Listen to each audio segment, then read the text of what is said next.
সহি আকীদা আছে কিনা এটা পরীক্ষা নিয়ে দেখব। আপনারা প্রস্তুত?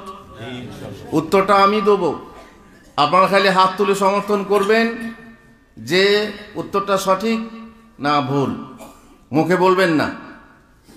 ছোট্ট একটা প্রশ্ন, সবাই জানে, উত্তর সবাই জানে। আমরা যে আল্লাহর জন্য নামাজ পড়ি, আমরা যে আল্লাহর জন্য ইবাদত করি, আমরা যে আল্লাহর জন্য রোজা রাখি, যার জন্য সিজদা করি, সেই আল্লাহ তাআলা কোথায় আছেন? উত্তর বলবেন না, আমি বলছি উত্তর। সেই আল্লাহ কোথায় আছেন? উত্তর হচ্ছে আল্লাহ, সেই আল্লাহ সব জায়গাতেই আছেন। আল্লাহ তাআলা সব জায়গাতেই আছেন।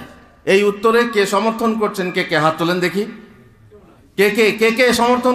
লজ্জার কিছু নেই, এখানে শিখতে এসেছি। আপনার যদি জানা না থাকে শিখে নেন, হাত তোলেন। যদি আপনি বলেন যে সেই আল্লাহ সব জায়গায় আছেন, তাহলে হাত তোলেন। আছেন হাত তোলার লোক? এদিকে নেই বোধহয়, না কেউ দ্বন্দ্বে আছেন, তাই তো যদি ভুল হয়, তার মানে আপনি সঠিক তাহলে জানেন না। যদি দ্বন্দ্বে আছেন তাহলে আল্লাহ কোথায় আছেন আপনি জানেন না। দ্বিতীয় উত্তর, আল্লাহ তাআলা মুমিনের হৃদয়ে আছেন। এই উত্তরে কে কে কে কে সমর্থন করছেন? হাত তোলেন। ধরে না, লজ্জার কিছু নেই ভাই। আমি আপনাকে নম্বর কেটে নেবো না, আপনাকে কোনো সমস্যা নেই, হাত তোলেন না। আল্লাহ তাআলা মুমিনের হৃদয়ে আছেন, এই কথা ঠিক না ভুল? ভুল। বেশ, ঠিক আছে।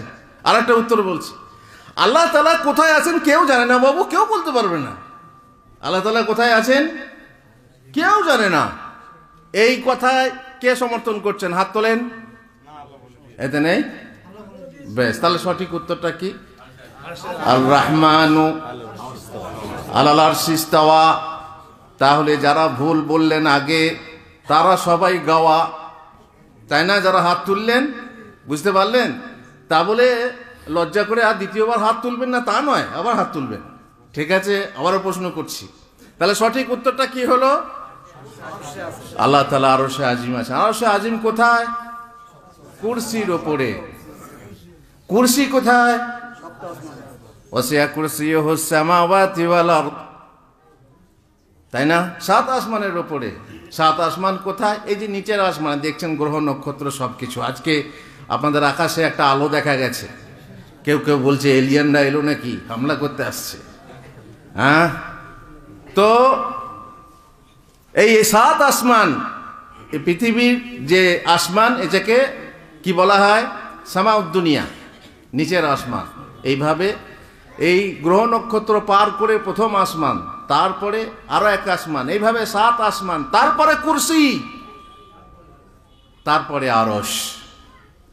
এটাকে বলে আকীদা, বিশ্বাস।